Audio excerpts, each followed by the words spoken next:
Hai teman-teman semua, gue Karina Salim. Di video ini gue mau berbagi ke teman-teman semuanya bagaimana dalam 2 tahun terakhir gue mencoba menjalani cara hidup seperti ini, yaitu 10 cara bagaimana supaya kita bisa menjalani hidup lebih bahagia. Oke, selama ini kita hidup selalu dikejar sama sesuatu. Kita merasa gue gak akan bisa bahagia nih kalau gue belum mencapai suatu jabatan tertentu di kantor gue. Gue gak akan bisa bahagia nih kalau gue belum punya mobil baru impian gue. Gue gak akan bisa bahagia lah kalau gaji gue belum di angka sekian. Itu menggiring kita ke sebuah kepercayaan bahwa jika keinginan-keinginan seperti itu sudah tercapai, barulah kita bisa bahagia. Padahal sebenarnya enggak. Banyak sekali researchnya bahwa semua rasa senang yang berasal dari peristiwa-peristiwa besar, berasal dari kepemilikan terhadap sesuatu, bener sih happy for a while, tapi nggak lama habis itu tingkat kebahagiaannya tuh sama aja dengan sebelum punya barang-barang itu atau lo achieve apa yang lo mau itu, dan bahkan hampir tidak ada perbedaan yang signifikan dengan orang-orang yang tingkat ekonominya bisa lebih rendah dari itu. Masih pendahuluan, analogi yang kedua dari gue adalah udah pernah nonton film 50 First Date. Di situ Drew Barrymore memiliki penyakit short term memory loss. Dia nggak akan bisa ingat apa-apa dari apapun yang terjadi di hari sebelumnya. Si Adam Sandler setiap hari harus mencari cara bagaimanapun supaya Drew Barrymore bisa jatuh cinta kembali kepada Adam Sandler setiap harinya, dimulai dari pagi. Jadi sebenarnya kebahagiaan itu bisa tercapai dalam cara yang sama seperti Adam Sandler tadi. Bahagia itu bukan suatu pilihan. Mungkin niatnya sudah benar, kayak gue mau bahagia, pokoknya gue mau jadi orang bahagia. Tapi kalau nggak ada usahanya, nggak ada habit yang dibangun, nggak akan bisa. Bahagia juga bukan suatu lokasi, tujuan dari perjalanan yang kita rasa pokoknya gue mau achieve mimpi gue sebagai A, B, C, D, E, gaji gue sebesar 9 digit, pas gue udah nyampe di tujuan itu gue akan bahagia. Enggak, bukan dari situ. Sebenarnya steps-steps yang mau gue sebutin ini bukan sesuatu yang heboh, bukan sesuatu yang grande, cuman cara pemikiran yang sangat kecil, yang sangat simple, tapi kamu harus komit. Yang pertama, stop bandingin diri lo sama orang lain. Mau itu seumuran, mulai karirnya habis lulus bareng-bareng, sekarang dia ada di atas lo, secara finansial lebih sukses dari lo. Stop bandingin. Orang-orang yang memiliki tingkat kebahagiaan yang tinggi, mereka membandingkan diri mereka, apakah gue sudah lebih baik dari gue 3 bulan lalu, dari gue setahun yang lalu, dari gue 5 tahun yang lalu. Bukan apakah gue sudah lebih baik daripada orang lain, karena rumput tetangga pasti lebih hijau. It's okay, semua orang udah punya rezekinya masing-masing di tangan Tuhan. Mungkin kita lihat teman kita yang satu ini sering keluar negeri, secara finansial terlihat banyak karena mungkin barang-barang yang dia punya, rumahnya terlihat sangat bagus, tapi ada sesuatu yang kurang yang dipunyai itu kita, tapi dia nggak punya. Percaya, Tuhan tuh adil, yin and yang, hitam putih, plus minus, semua tuh manusia sama.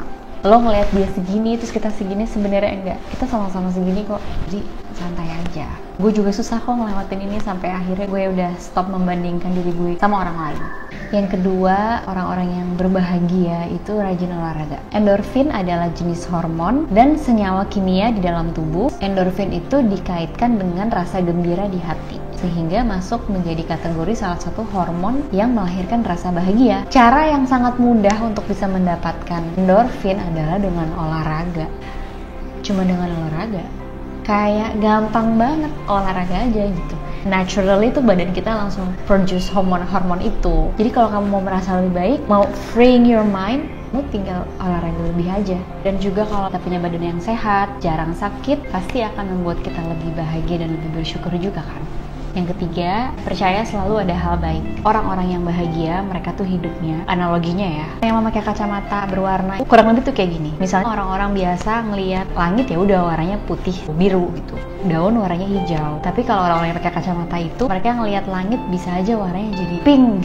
Ngelihat daun bisa aja warnanya jadi ungu. Tapi kebayang nggak maksud gue? Jadi ketika ada apapun salah di hidupnya yang datang, mereka akan merubah cara pandangnya menjadi iya emang ada masalah, gue akui, tapi mereka ngeliat dari sesuatu yang beda dari mungkin kita tuh nggak bisa ngelihat. Ini gue share foto-foto gue nemu di internet, menurut gue bagus banget, makin memperkaya terhadap pandangan kita melihat kebahagiaan tuh sebenarnya simple switching our point of view gitu. Cari sesuatu yang pasti ada hal positifnya. Tuhan itu pasti ngasih suatu cobaan atau apapun kejadian itu pasti balance. Ngasih kita rezeki, orang-orang yang berbahagia ini kasih rezeki, tapi mereka tahu ada maksudnya juga, ada cobaan, ada titipan maksud Allah tuh di sini apa. Jadi kita nggak yang berfoya-foya dengan kebahagiaan gitu, nggak berlebih. Tapi ketika lagi dapet cobaan, sejatuh-jatuhnya mereka tahu, iya Tuhan juga udah menjanjikan bahwa apapun yang kita hadapi itu ada maksudnya, ada hal baik yang dibalik itu. Entah nanti kita menjadi lebih pintar, lebih bijaksana, jadi seseorang yang lebih ikhlas, mendapatkan rezeki yang jauh lebih baik, atau sesimpel kita naik level aja. Mungkin gak kelihatan, tapi kan yang tahu Tuhan gitu. Yang keempat, melakukan hal-hal baik kepada dunia, menjadi cahaya untuk dunia. Ketika kita memberi kepada orang lain, mereka akan senang, bersyukur, mendoakan kita. Itu rasa bahagia yang lebih berarti. Ketika kita memberi, it's a two-way street. Teruslah berikan random act of kindness. Apapun yang kita sebar, itu hal baik itu akan kembali kepada kita. Kita hadapi sekarang, rezeki, kondisi, kerjaan, kesehatan, itu adalah buah sebab akibat juga terhadap apa yang kita lakukan, kita pikirkan, dan kita ucap di masa lalu. Jadi jangan sampai terlalu sering sebar-sebar energi negatif kepada semua yang ada di depan mata kalian. Bisa jadi itu yang akan kembali kepada kita.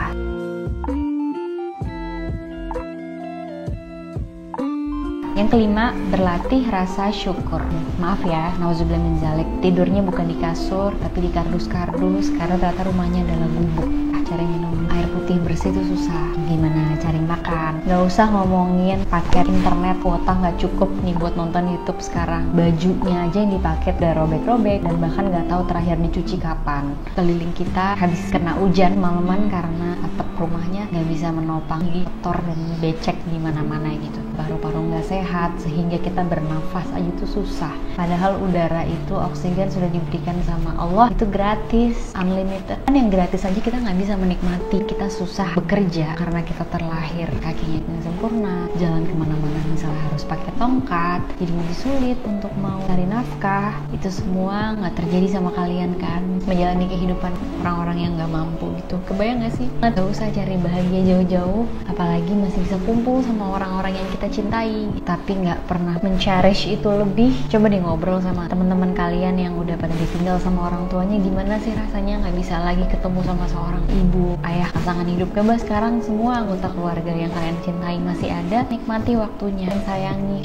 just cherish the moment. Gue juga pribadi lumayan lama berlatih rasa syukur yang kecil-kecil ini, mungkin terlalu lama melihat ke atas, terlalu jauh pandangan ngeliat yang jauh di depan. Cuman setelah berlatih rasa syukur ini yang sebenarnya jaraknya sangat dekat gitu, kayaknya hidup kita lebih baik, lebih tenang.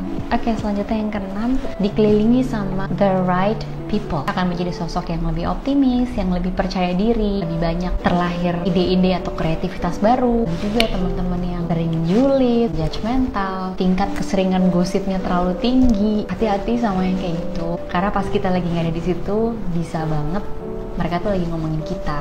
Nggak apa-apa kalau lo nggak punya teman yang banyak, it's okay. Teman banyak juga nggak menjanjikan kebahagiaan gitu. Temen lo sedikit nggak apa-apa, tapi punya tingkat kedalaman yang besar. Hubungannya tuh erat sama batin lo. Teman yang baik akan support each other, bisa lo percaya, ikutin intuisi lo. Mereka akan mengatakan apa adanya kalau memang kita melakukan sebuah kesalahan. Tapi mereka juga akan mendukung kita 100% terhadap apapun pilihan kita yang kita kerjakan, selama itu bukan hal yang buruk. Walaupun misalnya hal yang mau lakuin terlihat aneh di mata mereka, teman-teman yang terbaik akan menghargai pilihan kita dan akan mendukung kita. Yang ketujuh, berlatih terus dengan skill jatuh bangun. Ya, hidup itu akan selama-lamanya mencoba menghalangi apapun rencana yang sudah kita buat. Hampir nyampe di sebuah titik, terus putar balik, padahal dikit lagi sampai. Kesehatan, pertemanan, keluarga, pekerjaan, akan selalu ada hal-hal yang kita tuh nggak pernah ngerencanain ini datang ke depan muka gue. Sampai kapanpun, suka atau nggak suka, itu adalah hidup, kita harus laluin. Gimana caranya? Kembangin skill menghadapi situasi sulit dalam hidup. Lagi jalan enak-enak, tiba-tiba ada hujan, ada badai, kita diterpa badai angin, jatuh, terus kebetulan di situ rabbit hole gitu, kita jatuh ke bolongan itu sampai di bawah. Jangan lama-lama di bawah, langsung bangun, berdiri, kita naik, manjat lagi ke atas, jalan lagi di jalur lo. Dan pasti kedepannya akan terus kita dijatuhin, tapi habis kita jatuh, kita harus latihan skill untuk yaudah yuk kita ikhlaskan, yuk kita bangkit lagi. Kita harus selalu siap senjata ketika ada perang tiba-tiba datang. Senjata yaitu skill mindset untuk menghadapi semua situasi sulit dalam hidup kita. Yang kedelapan, selalu memaafkan.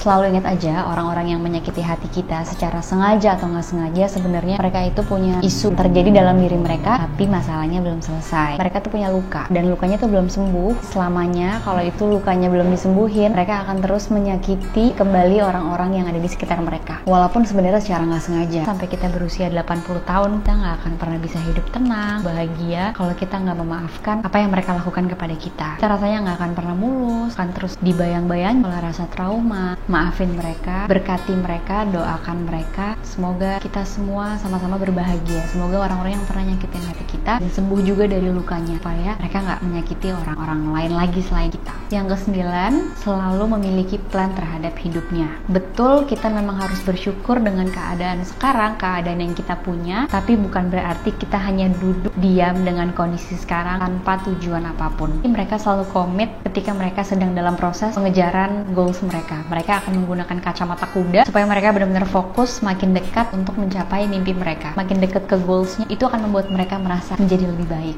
Yang terakhir, yang ke-10 adalah orang-orang yang berbahagia mengolah inner self-nya lebih dalam. Mereka lebih banyak menghabiskan waktu dengan diri mereka sendiri. Mereka mengambil perjalanan jauh ke dalam diri mereka sendiri dan sering-sering main ke sana. Yang harus diberikan makanan atau nutrisi yang baik bukan hanya tubuh fisik aja, tapi jiwa kita juga. Betul sekali, kalau kita memiliki masalah, yang pertama kita harus lari kepada Tuhan kita. Setelah itu, sebetulnya semua manusia kita memiliki mata air ketenangan yang sangat luas adanya di dalam. Tapi memang kita nggak bisa menemukan mata air ketenangan kita dengan mudah. Ada cara untuk menuju ke sana. Kita harus rutin main-main ke sana supaya pintunya tuh makin terbuka lebar. Sehingga eventually untuk main ke sana kita sudah menemukan jalan yang lebih dekat dan pintasnya. Yang dimana bisa jadi semakin harinya lagi kalau kita berlatih, tidak perlu lagi berjalan singkat ke sana, tapi mata airnya ada di dalam diri kita sehari-hari. Pastinya kalau kita latihan terus.